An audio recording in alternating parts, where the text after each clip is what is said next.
আসসালামু আলাইকুম। কেমন আছেন সবাই? এর আগে বলেছিলাম যে মায়েদের একটা ডায়েরি রাখা উচিত যারা অটিজমে আক্রান্ত সেই সব শিশুদের। আমার ডায়েরিটা দেখতে পাচ্ছেন এটা। এটা আসলে যখন আমি ইন্ডিয়ায় সিআরপিতে যাই প্রত্যেকবার এই খাতাটা আমি নিয়ে যাই এবং কী ওরা থেরাপি করে সেগুলো খুব দ্রুত লিখি।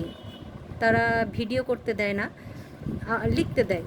তো সেই ক্ষেত্রে আমি সব লিখেছি যে স্পিচ থেরাপি কী করেছে ওনারা বা কী করতে হবে, এই যে অকুপেশন থেরাপি, তারপর এই যে সাইকোথেরাপি, এইভাবে করে খুব দ্রুত লিখে যায়। এইসব দ্রুত লেখার কারণে দেখা যাচ্ছে অনেক সময় আমার বুঝতে সমস্যা হয় বা আমি সংক্ষেপে লিখি। তখন তখন আলাদা একটা ডায়েরি ইউজ করি, অর্থাৎ আলাদা একটা ডায়েরিতে ফ্রেশ করে হচ্ছে লিখি। যে এটা আর একটা ডায়েরি আমার একদম প্রথম থেকে ওর লেখা, মানে ওকে আমি কি করেছি সেই জিনিসগুলো এবং কি করতে হবে, আমার কি কেনাকাটা আছে শিশুর জন্য, খেলা করার জন্য, সেগুলো সব এই যে লেখা আছে। এই যে অ্যাটেনশন অ্যাক্টিভিটিস দেখেন, আরও আছে, আমি দেখাচ্ছি প্রথম থেকে। এইদিকে দেখেন, এই যে সব এখানে আছে শিশুর।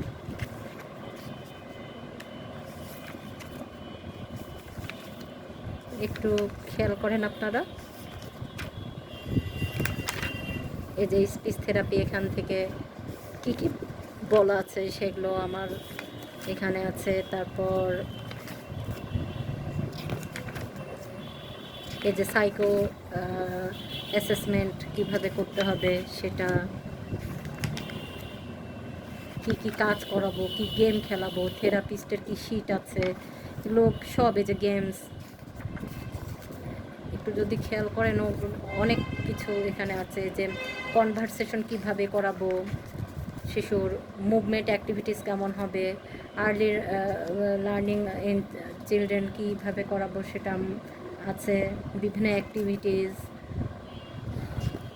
তারপর কী কাজ করবে, কনস্ট্রাকশন অ্যাক্টিভিটিস কী হবে, অনেক কিছু এখানে দেওয়া আছে।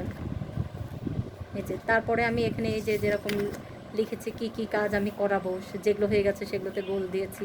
এভাবে প্রতিবার যাই এবং এভাবে করে লিখতে থাকি আসলে কি বলেছিল ডাক্তার।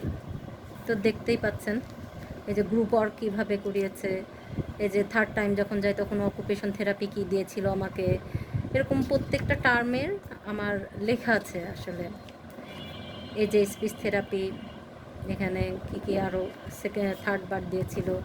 এই যে ফোর্থ বার যখন গিয়েছি তখন কি ছিল, এগুলো সব আমার একটা ডায়েরিতে লিপিবদ্ধ করা আছে সুন্দর করে। তারপরে যে কাজটা করি সেটা হচ্ছে এই সব থেরাপির জন্য আমি কি কাজ ওকে করাবো। অনেক সময় আছে যে নিজের আইডিয়া থেকেও কিছু কাজ করি, সেগুলো আছে এই বইটাতে। এই যে অ্যাকশন ওয়ার্ড কীভাবে করাবো, কি আছে, অবজেক্টের ব্যবহার দেখতেই পাচ্ছেন, হট কোশ্চেন, হোয়ার কোশ্চেন কীভাবে শেখাবো, তারপরে question, when question, why questions, অর্থাৎ কীভাবে প্রশ্ন করবে সেগুলো, adjective, opposite, link up, before and after, এগুলো আসলে ওনারাও করিয়েছেন। আমিও আপনাদের ওর খেলার মাধ্যমে এগুলো দেখাবো। তারপরে ওকে যেহেতু স্কুলে যাচ্ছে কি শেখানো যেতে পারে, বাংলায় যেরকম জাতীয় সঙ্গীতটা রেখেছি, শপথ, ওর পরিচয়টা, স্কুল অ্যাক্টিভিটি কি হবে, প্রতিদিন কি কাজ করে, কবিতা কি শেখাবো, গল্প ওকে কী শোনাবো, এই কাজগুলো এই যে আমি রেখেছি। যেগুলো হয়ে যায় সেগুলোতে টিক চিহ্ন দিয়ে রাখি। ইংলিশের ক্ষেত্রেও সেরকম কিছু আছে। সাথে সাথে ওর থেরাপিগুলো, এই যে কি থেরাপি করাবো সেগুলো একটা টার্গেট নিয়েই আসলে করা হয়, যে এত সালের এত এই যে চতুর্থবার দেখেন আমি কি অল অ্যাক্টিভিটি, চতুর্থবারের জন্য কি আমার অ্যাক্টিভিটিসগুলো আছে সেগুলো হচ্ছে এখানে লেখা আছে। তারপর ওকে আমি প্রতিদিন কি কাজ করাবো, অর্থাৎ কি কাজ, একটু যদি আপনারা খেয়াল করেন আমি একটু দেখাই। এই যে